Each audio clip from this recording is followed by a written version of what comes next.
नमस्कार। मैं मुकेश सर फिर से उपस्थित हूं। ब्रिटिश सत्ता की स्थापना अर्थात सेटलमेंट ऑफ ब्रिटिश एम्पायर के इस द्वितीय चरण में, पहले चरण में हमने देखा प्लासी का युद्ध 23 जून 1757 को। प्लासी का युद्ध नहीं, यूं कहे कि एक विश्वासघात था, क्योंकि बिना युद्ध लड़े ही युद्ध समाप्त हो गया, क्योंकि उसमें बहुत सारे षड्यंत्रकारी थे,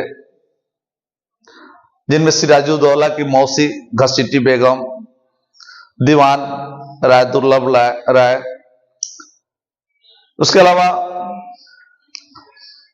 मीर जाफर जो सूबेदार था। तो इस युद्ध में पराजय के बाद में सिराजुद्दौला मुर्शिदाबाद भाग जाता है, जहां मीर जाफर के पुत्र मीरन ने मोहम्मद बेग के द्वारा उसकी हत्या करवा देता है। और हत्या के साथ ही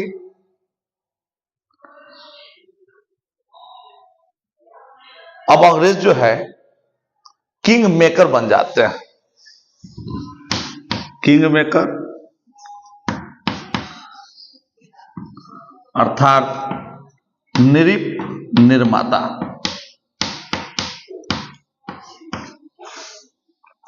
और इस कड़ी में 1757 में मीर जाफर को, जो मीर जाफर सूबेदार हुआ करता था, मीर जाफर को एक कठपुतली नवाब बनाता है, जो 1757 से 1760 तक रहता है। लेकिन कठपुतली, आप समझ सकते हैं कि जिसके पास समस्त संसाधन हो लेकिन किसी संसाधन पर अधिकार नहीं हो, ठीक वैसा ही हाल मीर जाफर का हुआ। जितने आर्थिक क्षेत्र थे, यानी आय के वाले जितने क्षेत्र थे, सब अंग्रेज अपने पास रख लिए और प्रशासनिक और विकास का कार्य जो था मीर जाफर को सौंप दिया गया, जिससे मीर जाफर की आर्थिक स्थिति जो है वह दिन प्रतिदिन खराब होती चली गई और वह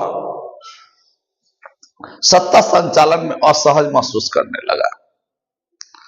कंपनी की महत्वाकांक्षी जो आवश्यकताएं थी वह पूर्ण करने में असक्षम रहा, असफल रहा, जिससे अंग्रेज बाद में मीर जाफर को हटाकर मीर जाफर के ही दामाद मीर कासिम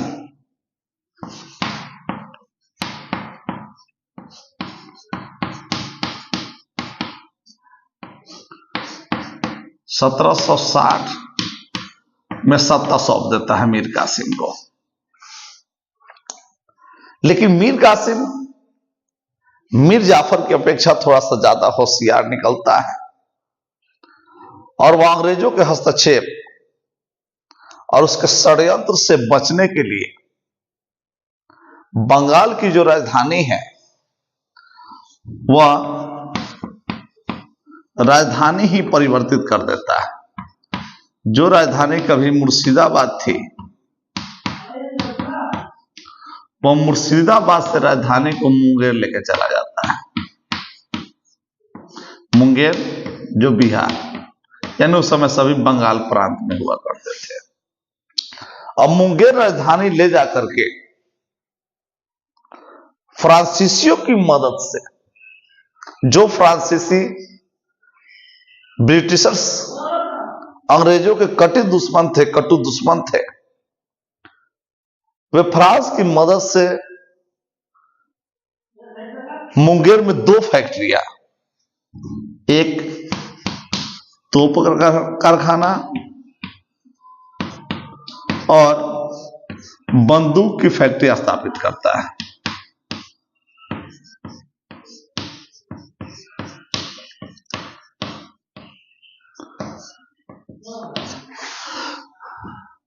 तो तोप का उत्पादन यानी तोप का निर्माण और बंदूक का निर्माण तो कर लेता है, लेकिन सैन्य प्रशिक्षण यह प्राप्त नहीं कर पाता है, क्योंकि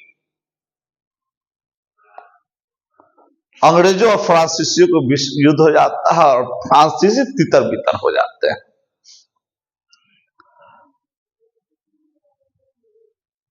तो भारतीय इसके अतिरिक्त भी, इसको तो लगता है कि हमारे पास तोप की फैक्ट्री है, बंदूक की फैक्ट्री है, और वो अंग्रेजों के अगेंस्ट भारतीय व्यापारियों को रियायत देना शुरू करता है,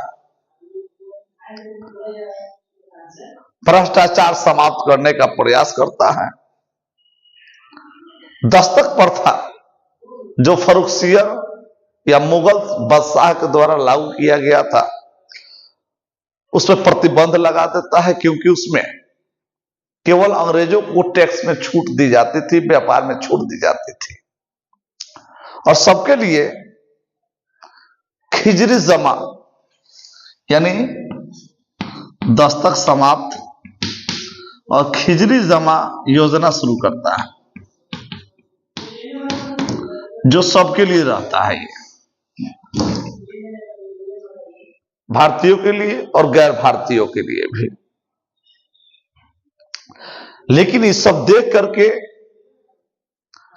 अंग्रेज हैरान हो जाते हैं, और 1763 ईस्वी में 1763 ईस्वी में अंग्रेज औपचारिक रूप से मीर कासिम के खिलाफ युद्ध की घोषणा कर देते हैं। जैसे ही युद्ध की घोषणा होती है, मीर कासिम की पकड़ पटना में होती है, और वह पटना में ईस्ट इंडिया कंपनी के 45 सदस्यों की हत्या करवा देता है, और इस हत्या में अंग्रेज अधिकारी एलिस की हत्या हो जाती है, यानी पटना कांड के नाम से यह जाना जाता है। यह घटना है अक्टूबर 1763 की। इसमें एलिस यानी अंग्रेज अधिकारी की हत्या होती है।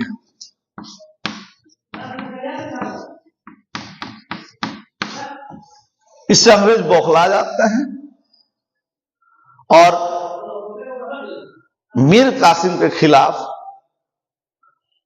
अब सैन्य युद्ध की तैयारी करते हैं। इतना में क्या होता है, मीर कासिम को अपदस्थ कर दिया जाता है, यानी सत्ता से हटा दिया जाता है, और फिर से 1763 ईस्वी में मीर जाफर यानी मीर कासिम के ससुर को नवाब बनाया जाता है, क्योंकि कम से कम वह योग ही सही खिलाफ नहीं था, और यह योग था इसीलिए अंग्रेजों के खिलाफ था। अब यह भाग करके अवध के नवाब के शरण में जाता है। तब तक लॉर्ड क्लाइव की जगह बंगाल के गवर्नर विंस्टार्ट आए हुए होते हैं, यानी रॉबर्ट क्लाइव वापस चल गए होते हैं,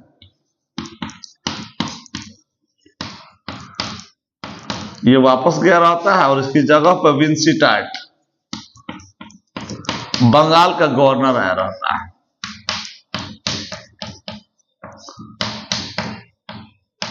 गवर्नर यह भाग करके अवध के नवाब यानी शुजा उदौला, उस समय अवध के नवाब होते हैं, यानी शुजा उदौला, इनके शरण में मदद मांगने जाते हैं, जहां पहले से मुगल नवाब शाह आलम द्वितीय,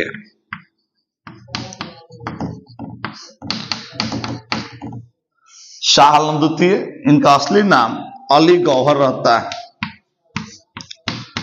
अली गौहर से भी मुलाकात हो जाती है और तीनों मिल करके अंग्रेजों से लड़ने का फैसला करते हैं। अक्टूबर 1764 में तीनों की संयुक्त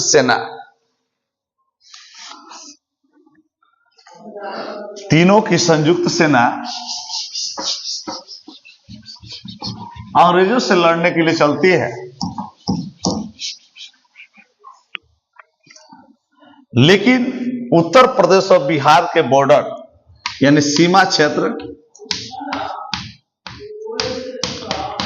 उत्तर प्रदेश और बिहार के सीमा गंगा तट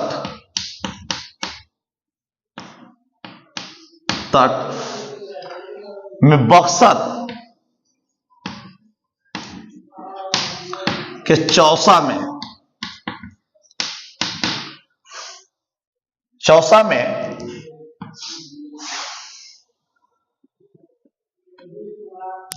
तीनों संयुक्त सेना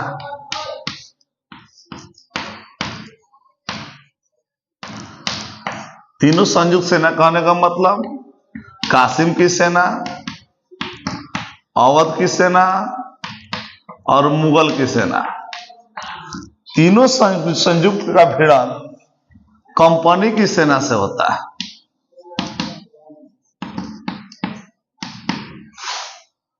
और इस आमने सामने की लड़ाई में पहला जो लड़ाई था वह विश्वासघात की लड़ाई थी, लेकिन अब की बार की जो लड़ाई है वह एक सीधी लड़ाई है, सीधा युद्ध होगा।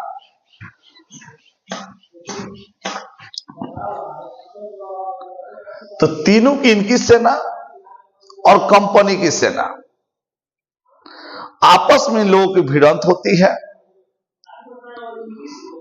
कासिम के सेना का जो सेना नायक है वह गुरगिन खान है। कासिम का जो सेनापति है वह गुरगिन खान है और कंपनी का जो सेना नायक है मुनरो हेक्टर या हेक्टर मुनरो, जिनको हम लोग कहते हैं हेक्टर मुनरो, कि इस आमने सामने की लड़ाई में तीनों संयुक्त सेना हार जाती है और कंपनी की सेना जीत जाती है। और पहली बार आमने सामने की लड़ाई में कंपनी जीत जाता है। और इस अक्टूबर 1764 का जो बक्सर युद्ध कहा जाता है, इसमें अंग्रेज अब पूर्ण रूप से भारत में शासन करेंगे, इसका नींव तैयार हो जाता है। क्योंकि तीन मूल सेनाएं यानी बंगाल की सेना, अवध की सेना और मुगल की सेना तीनों हार जाती है। कासिम भाग करके दिल्ली की तरफ चला जाता है। कासिम दिल्ली की तरफ भागता है, जहां 1777 ईस्वी में इसकी मृत्यु हो जाती है। अवध अर्थात सुजाउद्दौला कुछ दिन संघर्ष करते हैं और संघर्ष करने के बाद समर्पण करते हैं। लेकिन मुगल शाह आलम तुरंत ही कब्जे में हो जाते हैं और इस प्रकार जब इनकी संघर्ष खत्म होता है तो युद्ध समाप्त हो जाता है। युद्ध समाप्ति के बाद में इलाहाबाद में दो संधि होती है, जिसको इलाहाबाद की संधि के नाम से जानते हैं। इलाहाबाद की संधि, एक संधि होती है 12 अगस्त 1765।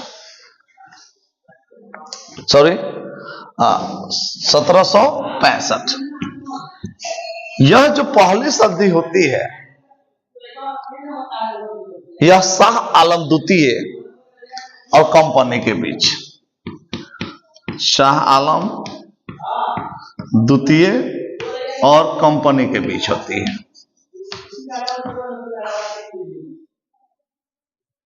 जिसमें कंपनी द्वारा नवाब पर युद्ध हर जाना की क्षति के रूप में कुछ राशि सौंपी जाती है और कुछ क्षेत्र ले लिए जाते हैं। फिर 16 अगस्त 1765 को इलाहाबाद की संधि होती है। यह संधि अवध के नवाब शुजा-उद-दौला और कंपनी के बीच होती है, और इस दोनों संधि में कंपनी अपने मनमाने ढंग से